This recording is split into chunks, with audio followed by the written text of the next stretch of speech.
Hey guys, Adam from TintAcademy. We're in Montreal. We're testing out a new product for the back window. With the back window, we typically want to do a dry shrink, so we create a barrier of soap between the glass and the film so it doesn't stick, and we can manipulate those fingers. Typically in the past, we use these things called bounce dryer sheets or any kind of dryer sheets on the market. A little more costly and cause cancer and really get messy.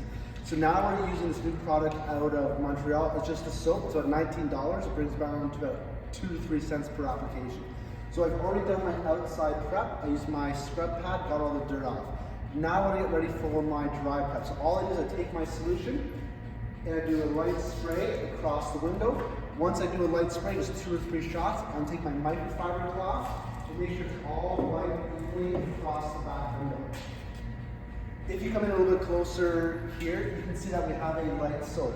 This will take about 2 to 3 minutes to dry. So while this is drying, we're gonna do our inside prep with our steel wool or our scrub pad, then we're good to lay on our film. So we just did 2 shots of this over top of the window, no mess, very easy to apply and dries a lot faster, which makes your back window prep 10 times easier.